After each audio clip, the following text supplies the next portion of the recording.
மாணவர் தமிழ் இலக்கணம் வாக்கிய வகைகள் பகுதி 1. வாக்கிய வகைகள் பகுதி 1 என்னும் இக்காணொளியில் வாக்கியம் என்றால் என்ன, வாக்கியத்தின் வகைகள், கருத்தின் அடிப்படையில் அமையும் வாக்கியங்கள், அதன் வகைகள் பற்றி விளக்கமாக பார்க்க உள்ளோம். அமைப்பின் அடிப்படையில் அமையும் வாக்கியங்கள், அதன் வகைகள் பற்றி விளக்கமாக பார்க்க உள்ளோம். முற்றுத்தொடர் அல்லது வாக்கியம் என்றால் என்ன? ஒரு கருத்து முற்று பெறும்படி பல சொற்களை தொடராக அமைத்து பேசுவதையோ அல்லது எழுதுவதையோ முற்றுத்தொடர் அல்லது வாக்கியம் என்பர். எடுத்துக்காட்டு: திருவள்ளுவர் இயற்றிய திருக்குறளை உலகப் பொதுமறை என்று அனைவரும் போற்றுவார்கள். இங்கு இந்த தொடரில் ஒரு கருத்து சொல்லப்பட்டுள்ளது. அந்த கருத்து முழுமை பெற்றுள்ளது. அதனால்தான் இதை வாக்கியம் என்று சொல்கிறோம். இலக்கண விதிகளுக்கு உட்பட்டு ஒன்றுக்கு மேற்பட்ட சொற்கள் இணைந்து பொருள் தரும்படி அமைந்தால் அதை வாக்கியம் என்றும் கூறுவர். அதாவது இலக்கண விதிகளுக்கு உட்பட்டிருக்கும் ஒன்றுக்கு மேற்பட்ட சொற்கள் வரும், ஒரு பொருளை தரும். இப்படி அமைந்தால் அதை வாக்கியம் என்று சொல்வார்கள். அது ஒரு செய்தியாக இருக்கலாம், வினையாக இருக்கலாம், விடையாக இருக்கலாம், கட்டளையாக இருக்கலாம், அல்லது உணர்ச்சியின் வெளிப்பாடுகளாக இருக்கலாம். இந்த எடுத்துக்காட்டை பாருங்கள். திருவள்ளுவர் திருக்குறளை இயற்றினார். இதில் ஒரு செய்தி வருகிறது. பெரிய புராணத்தை இயற்றியவர் யார்? இது ஒரு வினா. அந்த வினாவுக்கு விடையாக வருவது சேக்கியார் பெரிய புராணத்தை இயற்றினார். எனவே இது விடை. இங்கே குப்பைகளை போடாதீர்கள் என்று கட்டளையிடுவதால் இது கட்டளை வாக்கியம். ஆகா, இந்த கடற்கரை மிகவும் அழகாக உள்ளது என்று வியந்து சொல்வது உணர்ச்சி வாக்கியமாகும். இவ்வாறு தான் அது ஒரு செய்தியாக, வினாவாக, விடையாக, கட்டளையாக, உணர்ச்சியாக கூட அந்த தொடர்கள், அந்த வாக்கியங்கள் வரும் என்று சொல்கிறோம். வாக்கியங்களை பல வகையாக பிரிப்பார்கள். முதலாவதாக கருத்தின் அடிப்படையில் வாக்கியங்களை பிரிப்பார்கள். இரண்டாவதாக அமைப்பின் அடிப்படையில் வாக்கியங்களை பிரிப்பார்கள். மூன்றாவதாக வினைச்சொல் அடிப்படையில் வாக்கியங்கள் பிரிப்பார்கள். கருத்தின் அடிப்படையில் என்றால் ஒரு வாக்கியம் தருகின்ற கருத்து, அந்த அடிப்படையில் வாக்கியங்களை பிரிப்பார்கள். அவை செய்தி வாக்கியம், 2 கட்டளை வாக்கியம், 3 வினா வாக்கியம், 4 உணர்ச்சி வாக்கியம். அடுத்ததாக அமைப்பின் அடிப்படையில், அதாவது ஒரு வாக்கியம் அமைந்திருக்கின்ற அமைப்பு, அந்த அமைப்பின் அடிப்படையில் அந்த வாக்கியத்தை இப்படி 3 வகையாக பிரிப்பார்கள். 1 தனி வாக்கியம், 2 தொடர் வாக்கியம், 3 கலவை வாக்கியம். மூன்றாவதாக வாக்கியத்தில் இடம்பெற்றுள்ள வினைச்சொற்களின் அடிப்படையில் வாக்கியங்களை பிரிப்பது. அவை 1 உடன்பாடு மற்றும் எதிர்மறை, 2 செய்வினை மற்றும் செயற்பாட்டு வினை வாக்கியங்கள், 3 தன்வினை மற்றும் பிறவினை வாக்கியங்கள், 4 வியங்கோல் வாக்கியங்கள், 5 நேர்கூற்று மற்றும் அயற்கூற்று வாக்கியங்கள். கருத்தின் அடிப்படையில் அமையும் வாக்கியங்கள். ஒரு வாக்கியம் வெளிப்படுத்தும் கருத்தின் அடிப்படையில் அதை 4 வகையாக பிரிப்பார்கள். செய்தி வாக்கியம், கட்டளை வாக்கியம், வினா வாக்கியம், உணர்ச்சி வாக்கியம். செய்தி வாக்கியம், கட்டளை வாக்கியம், வினா வாக்கியம், உணர்ச்சி வாக்கியம். முதலில் செய்தி வாக்கியம் என்றால் என்ன? சான்றுகள்: கம்பர் தமிழில் இராமாயணத்தை இயற்றினார். 2 என் தம்பி 12ஆம் வகுப்பில் படிக்கின்றான். 3 எங்கள் பள்ளியில் நாளை மறுநாள் பள்ளி ஆண்டு விழா சிறப்பாக நடைபெற உள்ளது. மேலே உள்ள தொடர்கள் ஒரு கருத்தை தெளிவாக கூறுவதை கவனிக்கவும்.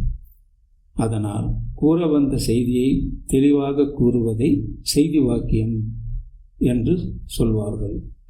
கட்டளை வாக்கியம் என்றால் என்ன? சான்றுகளை பாருங்கள். கண்ணா திருக்குறளை படி. கண்ணா, திருக்குறளை படி. நீங்கள் அனைவரும் அமைதியாக இருங்கள். 3. சாலையை பார்த்து வண்டியை ஓட்டு. இந்த கட்டளை தொடர்களில் முன்னால் உள்ளவரிடம் ஒரு செயலை செய்யும்படி கட்டளையிடுவதைப் போல இருப்பதை பார்க்கலாம். முன்னால் உள்ளவரிடம் ஒரு செயலை செய்யும்படி கட்டளையிடுவதை கட்டளை வாக்கியம் என்பது. இதை ஏவல் வாக்கியம் என்றும் சொல்வார்கள். ஏவல் என்றால் கட்டளை என்று பொருள்.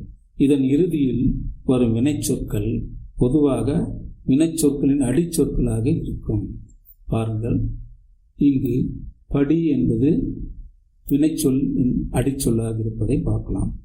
இங்கு ஓட்டு என்பதும் வினைச்சொல்லின் அடிச்சொல்லாக இருப்பதை பார்க்கலாம்.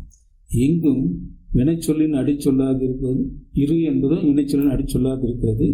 அது பன்மை என்பதால் கல்விகுதியை பெற்று வந்துள்ளது. வினா வாக்கியம் என்றால் என்ன? சான்றுகள். திருக்குறளை எழுதியவர் யார்? நீங்கள் இன்று பள்ளிக்கு செல்லவில்லையா? இன்றைய செய்தித்தாளை படித்தாயா? ஒன்றை வினாவுவதாக அமைவதை வினா வாக்கியம் என்பர். இதில் ஏ, யா, ஆ, ஓ, ஏ என்னும் வினா எழுத்துக்கள் அல்லது யார், என்ன, எப்படி முதலான வினாச்சொற்கள் அமைந்திருக்கும். விடையை எதிர்பார்ப்பதாக வினா வாக்கியங்கள் இருக்கும். உணர்ச்சி வாக்கியம் என்றால் என்ன? சான்றுகள். 1. என்னே அழகான ராமர் கோயிலை அயோத்தியில் கட்டியுள்ளனர். 2. ஐயகோ, அந்த பூனை பசியால் வாடுகிறது. 3. ஐயோ, பாம்பு வீட்டுக்குள் வந்துவிட்டது. வியப்பு, அச்சம், இரக்கம் முதலிய உணர்வுகளை வெளிப்படுத்தும் வாக்கியங்களை உணர்ச்சி வாக்கியம் என்பர். முதல் எடுத்துக்காட்டு, வியப்பு. என்னே அழகான ராமர் கோயிலை அயோத்தியில் கட்டியுள்ளன. வியப்பு என்ற அந்த உணர்வை வெளிப்படுத்துவதை பார்க்கலாம். ஐயகோ, அந்த பூனை பசியால் வாடுகிறது என்று சொல்லும்போது அங்கு இரக்க உணர்ச்சி வெளிப்படுவதை பார்க்கலாம். ஐயோ, பாம்பு வீட்டுக்குள் வந்துவிட்டது என்று சொல்லும்போது அங்கே பயம் அல்லது அச்சம் இருப்பதை பார்க்கலாம். இப்படி வியப்பு, அச்சம், இரக்கம் முதலிய உணர்வுகளை வெளிப்படுத்தும் வாக்கியங்களை உணர்ச்சி வாக்கியங்கள் என்று சொல்வார்கள். இதுவரை கருத்தின் அடிப்படையில் அமைந்த வாக்கியங்களை பார்த்தோம். இப்பொழுது அமைப்பின் வகையில் வாக்கியங்களை பார்க்க உள்ளோம். ஒரு வாக்கியத்தில் சொற்கள் அமைந்திருக்கும் அமைப்பின் அடிப்படையில் 3 வாக்கியங்களாக 3 வகையாக வாக்கியங்களை பிரிப்பர். 1.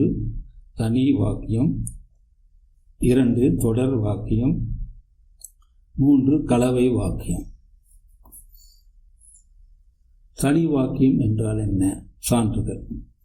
திருவள்ளுவர் திருக்குறள் இயற்றினார். பள்ளி முதல்வர் ஆண்டுத் தேர்வில் முதலிடத்தை எடுக்கும் மாணவருக்கு 25,000 ரூபாய் பரிசாக வழங்கப்படும் என அறிவித்தார். 3. கந்தனும் மாதவியும் பள்ளிக்கு சென்றனர். திருவள்ளுவர், பள்ளி முதல்வர், கந்தனும் மாதவியும் என்பன எழுவாய்கள் ஆகும். இந்த தொடரில் இருக்கின்ற எழுவாய்கள். இயற்றினார், அறிவித்தார், சென்றனர் என்பன பயனிலைகள் ஆகும். இவ்வாறு ஒரு தொடர் 1 அல்லது 1க்கு மேற்பட்ட எழுவாய்களை பெற்று வந்தாலும் அது ஒரு பயனிலையை கொண்டு முடிந்தால் அதை தனி வாக்கியம் என்பது. அதாவது ஒரு தொடரில் ஒரே ஒரு பயனிலை வந்தால் அதை தனி வாக்கியம் என்று சொல்வார்கள். தொடர் வாக்கியம் என்றால் என்ன? சான்றுகள் பாருங்கள். கண்ணன் பள்ளிக்கு சென்றான். தேர்வு எழுதினான். மாலை 5 மணிக்கு வீட்டுக்கு வந்தான். தமிழன் வந்தான், சாப்பிட்டான், தூங்கினான். கண்ணன் நன்றாக படித்தான். அதனால் தேர்வில் முதல் மதிப்பெண் எடுத்தான். 2 அல்லது 2க்கு மேற்பட்ட பயனிலைகளை பெற்று வரும் வாக்கியத்தை தொடர் வாக்கியம் என்று சொல்வார்கள். பாருங்கள், கண்ணன் பள்ளிக்கு சென்றான். சென்றான் என்பது ஒரு வாக்கியம், ஒரு பயனிலை. தேர்வு எழுதினான் என்பதும் பயனிலைத்தான். அடுத்து வீட்டுக்கு வந்தான். வந்தான் என்பதும் பயனில்தான். இப்படி இங்கே 3 பயனிலைகள் வந்துள்ளன. பல பயனிலைகள் வந்துள்ளதால் இந்த தொடரை இந்த வாக்கியத்தை நாம் தொடர் வாக்கியம் என்று சொல்கிறோம். அடுத்து தமிழன் வந்தான், சாப்பிட்டான், தூங்கினான். இங்கு வந்தான், சாப்பிட்டான், தூங்கினான் என்னும் 3 பயனிலைகள் இங்கு வந்திருக்கின்றன. கண்ணன் நன்றாக படித்தான், அதனால் தேர்வில் முதல் மதிப்பெண் எடுத்தான். இங்கும் பாருங்கள், படித்தான், எடுத்தான் என்னும் 2 பயனிலைகள் வந்துள்ளன. இவ்வாறு ஒரு வாக்கியத்தில் 2க்கு மேற்பட்ட பயனிலைகள் வந்தால் அதை தொடர் வாக்கியம் என்பர்.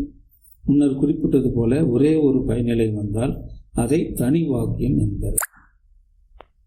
மேலும் தொடர் வாக்கியத்தை பற்றி அறிவோம். இவ்வகை வாக்கியங்களில் பல பயனிலைகள் இருக்கும். அதாவது முன்னர் சொன்னது போல இந்த தொடர் வாக்கியத்தில் பல பயனிலைகள், 1க்கு மேற்பட்ட பயனிலைகள் இருக்கும். ஆகையால், அதனால், ஏனென்றால் முதலான இணைப்பு சொற்களும் இவ்வகை வாக்கியங்களில் வரும். அதாவது இணைப்பு சொற்கள் என்றால் இங்கே வந்துள்ள அதனால் என்பதை பாருங்கள். இந்த அதனால் என்பது ஒரு இணைப்பு சொல். 2 தொடரை இணைக்கின்ற ஒரு சொல்லாக அது வந்துள்ளது. இவ்வாறு ஆகையால், அதனால், ஏனென்றால் முதலான இணைப்பு சொற்களும் அந்த தொடர்களில் வரலும். இவ்வாறு தொடர் வாக்கியங்களில் இணைப்பு சொற்கள் வரும். கலவை வாக்கியம் என்றால் என்ன? சான்றுகளை பாருங்கள். நாளை நகரம் முழுவதும் கதவடைப்பு என்பதால் பள்ளிகளுக்கு விடுமுறை விடப்பட்டது. யார் யார் நன்றாக படிக்கிறார்களோ அவர்கள் நல்ல மதிப்பெண்கள் எடுத்து தேர்வில் வெற்றி பெறுவார்கள். 3. அவன் நன்கு படித்து முன்னேற வேண்டும் என்று ஆசிரியர் அறிவுரை வழங்கினார். முற்றுத்தொடராக அமைந்த ஒரு முதன்மை வாக்கியத்தையும் பொருள் முழுமை தராத 1 அல்லது அதற்கு மேற்பட்ட துணை வாக்கியங்களையும் பெற்று வரும் வாக்கியத்தையே கலவை வாக்கியம் என்பர். பள்ளிக்கு விடுமுறை விடப்பட்டது, இது முதன்மை வாக்கியம் என்றால், நாளை நகரம் முழுவதும் கதவடைப்பு என்பது துணைமை வாக்கியம். நல்ல மதிப்பெண்கள் எடுத்து தேர்வில் வெற்றி பெறுவார்கள் என்பது முதன்மை வாக்கியம் என்றால், யார் யார் நன்றாக படிக்கிறார்களோ என்பது துணை வாக்கியம். ஆசிரியர் அறிவுரை வழங்கினார். ஆசிரியர் அறிவுரை வழங்கினார் என்பது முதன்மை வாக்கியம் என்றால், அதற்கு துணை செய்யும் வாக்கியம் அவன் நன்கு படித்து முன்னேற வேண்டும் என்பது. இவ்வாறு ஒரு முதன்மை வாக்கியம் 1க்கு மேற்பட்ட துணை வாக்கியங்கள் இணைந்து தொடர்கள் அல்லது வாக்கியங்கள் வரும். அதை கலவை வாக்கியம் என்று சொல்வார்கள். இதுவரை வாக்கிய வகைகள் பகுதி 1 என்னும் இக்காணொளியில் வாக்கியம் முதலில் வாக்கியம் என்றால் என்ன, 2 வாக்கியத்தின் வகைகள், 3 கருத்தின் அடிப்படையில் அமையும் வாக்கியங்கள், 4 அதன் வகைகள் பற்றி விளக்கமாக பார்த்தோம். 5 அமைப்பின் அடிப்படையில் அமையும் வாக்கியங்கள், அதன் வகைகள் பற்றி 6வதாக விளக்கமாக பார்ப்போம். இத்துடன் வாக்கிய வகைகள் பகுதி 1 என்னும் இக்காணொளி நிறைவு பெற்றது. நன்றி.